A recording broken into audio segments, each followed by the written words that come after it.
Hi అండి, hello. ఈరోజు నేను చీజ్ పాస్తా చేస్తున్నానండి. దీనికోసం స్టవ్ వెలిగించి స్టవ్ మీద వాటర్ పెట్టుకున్నాను. కొంచెం సాల్ట్ కూడా వేసుకున్నాను వాటర్లో.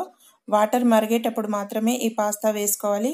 80% వరకు ఉడికించుకోవాలండి వేడి నీళ్ళలో. పాస్తా ఉడికిపోయింది. ఇంకా దీన్ని ఫిల్టర్ చేసుకుంటున్నాను. దీంట్లో వడకట్టుకొని ఈ పాస్తాలో కాస్త ఆయిల్ వేసుకొని బాగా కలుపుకోవాలి. ఇప్పుడు ఇందులో కొద్దిగా ఆలివ్ ఆయిల్ వేసి వేడిగా ఉన్నప్పుడే పాస్తాలో ఒకదానికొకటి అంటుకోకుండా ఇలా చేసుకుంటే అంటుకోకుండా ఉంటుంది. దేనికది వేడిగా ఉన్నప్పుడే ఆయిల్ వేసుకోవాలి. కొంచెం 4-5 డ్రాప్స్ వరకు వేసుకోవాలి. 80% ఉడికించుకున్నటువంటి ఈ పాస్తాని. అప్పుడు ఇవి చాలా బాగుంటాయి, అంటుకోకుండా విడివిడిగా వస్తాయి. వెలిగించుకొని మూకుడు పెట్టుకుని ఇందులో కొద్దిగా ఆలివ్ ఆయిల్ వేసుకుంటున్నాను. ఆలివ్ ఆయిలే వేసుకోవాలండి. ఇందులో కొంచెం జీలకర్ర వేసుకుంటున్నాను. ఇది నా స్టైల్లో చేసుకుంటానండి, మీరు ఎలా చేసుకుంటారో చెప్పండి. ఇప్పుడు వెల్లుల్లి కూడా వేసుకుంటున్నాను. వెల్లుల్లి ముక్కలు వేసుకోవాలి. అరకప్పు వరకు చూడండి ఉల్లిపాయలు వేసుకోవాలి. ఎండుమిర్చి ఫ్లేక్స్, క్యాప్సికమ్ ముక్కలు, పచ్చిమిర్చి ముక్కలు ఇవన్నీ వేసుకోవాలండి. అప్పుడే బాగుంటుంది. ఇది మాత్రం పిల్లలకు చాలా ఇష్టంగా తింటారండి. పిల్లలు చాలా ఇష్టపడతారు. వెల్లుల్లి కొంచెం వేగిపోయింది. ఇప్పుడు ఉల్లిపాయలు వేసుకుంటున్నాను. ఉల్లిపాయలు రంగు మారే వరకు వేయించుకోవాలి. పాస్తాలో కొంచెం ఉప్పు వేసాను, ఎక్కువ కాదు. మరి చీజ్ లో కూడా ఉప్పు ఉంటుంది, అందుకని కొంచెమే వేసాను పాస్తాలో ఉప్పు. చీజ్ లో కొంచెం ఉప్పు ఉంటుందండి, అందుకని. ఇప్పుడు ఈ ఉల్లిపాయ వేగడానికి కూడా కొద్దిగా వేస్తాను, మరీ ఎక్కువ వేయను. ఇందులో కావాలంటే ఆరిగానో ఇంకా స్వీట్ కార్న్ వేసుకోవచ్చు. నా దగ్గర ఇప్పుడు స్వీట్ కార్న్ లేదు. ఉన్నప్పుడు వేసుకోవచ్చు, లేకపోతే పర్వాలేదండి. పిల్లలు అయితే చాలా ఇష్టంగా తింటారు. పిల్లలైనా పెద్దవాళ్ళైనా ఎంతో ఇష్టపడతారు, కానీ పిల్లలు ఇంకా చాలా ఇష్టంగా తింటారు. ఇది మీ స్టైల్లో మీరు ఎలా చేస్తారో చెప్పండి నాకు కామెంట్ బాక్స్లో. నెలకొకసారి ఇలాంటి ఫుడ్ తిన్నా పర్వాలేదండి. మరి ఎప్పుడు హెల్దీ ఫుడ్ అనుకుంటూ తినడం కన్నా అప్పుడప్పుడు ఇలా తింటూ ఉంటే బాగుంటుంది.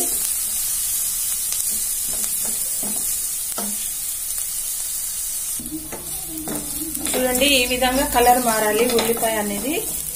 ఇప్పుడు క్యాప్సికమ్, పచ్చిమిర్చి,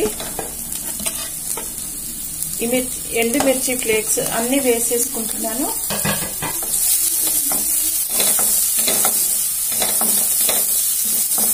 ఇవన్నీ కొద్దిగా వేగాలి.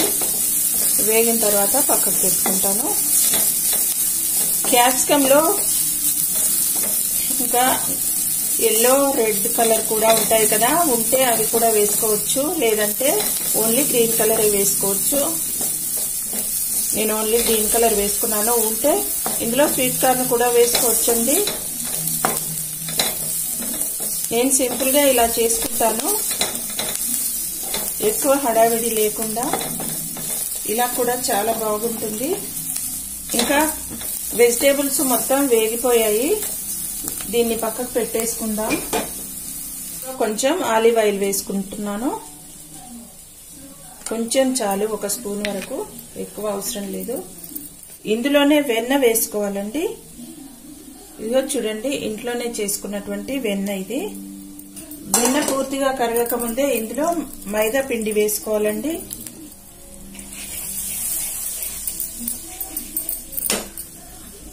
ఒక టేబుల్ స్పూన్ వరకు వేసుకోవాలి మైదా పిండి.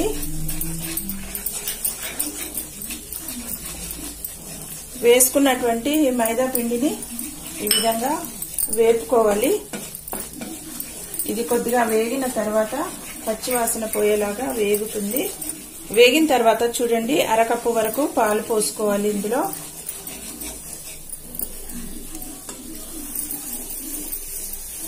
ఉండలు లేకుండా ఇలా కలుపుకుంటూ ఉండాలి.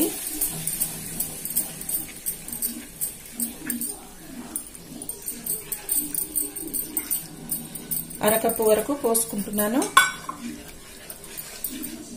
అస్సలు ఉండకట్టనివ్వద్దు. ఉండకడితే ఏదైనా జల్లీలో వేసుకుని మళ్ళీ బాగా ఆ ఉండల్ని మెదుపుకోవాలి.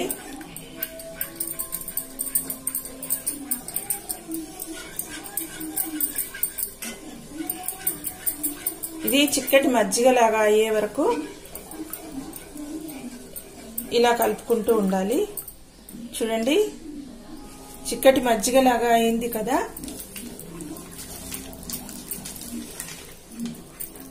ఇప్పుడు చీజ్ వేసుకుంటున్నాను. చూడండి, ఇలాంటి చీజెస్ 3 వేసుకోవాలి. చీజ్లో ఉప్పు ఉంటుంది, అందుకని పాస్తాలో ఎప్పుడు ఎక్కువగా ఉప్పు వాడొద్దు. ఈ చీజ్ కరిగే వరకు ఇలా కలుపుకుంటూ ఉండాలి.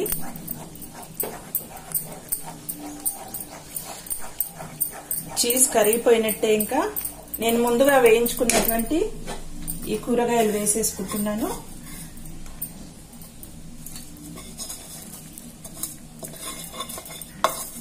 కూరగాయ ముక్కలు వేసేసుకున్నాను కదా. ఇంకా నేను ఉల్లిపాయ వేగడానికి కూడా సాల్ట్ వేసాను కదా. పాస్తాలో కూడా కొంచెం వేసుకున్నాను. ఇంకా ఉప్పు అసలు అవసరం లేదు. ఇంకా పాస్తా చూడండి వేసేసుకుంటున్నాను. వేడివేడిగా తింటే ఇది చాలా బాగుంటుంది. వరకు వేడి నీళ్ళలో వేసి ఉడికించుకున్నాం కదా. ఇప్పుడు మిగతాది 20% వరకే ఉంది. ఇంకా ఇది కూడా ఉడికిపోతుంది చీజ్ లో వేసినప్పుడు.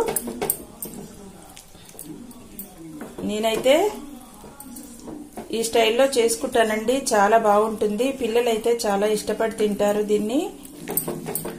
చీజ్ టేస్ట్ తో చాలా బాగుంటుంది.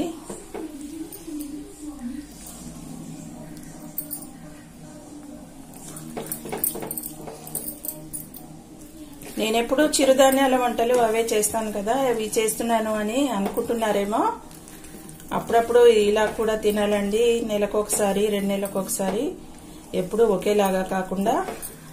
చూడండి, ఇంకా అయిపోయింది. బౌల్లోకి తీసుకుని వేడివేడిగా తింటే టేస్టీ చీజ్ పాస్తా రెడీ అయిపోయినట్టే. చాలా ఫాస్ట్ గా అవుతుందండి, ఎక్కువ టైం కూడా పట్టదు. చూసారు కదా, ఎల్లో రెడ్ క్యాప్సికమ్ కూడా వేస్తే కలర్ఫుల్ గా చూడ్డానికి చాలా బాగుంటుందండి. అయిపోయిందండి పాస్తా. మీకు ఈ వీడియో నచ్చుతుందని అనుకుంటున్నాను. వీడియో నచ్చితే లైక్ చేయండి, షేర్ చేయండి, సబ్స్క్రైబ్ చేయండి.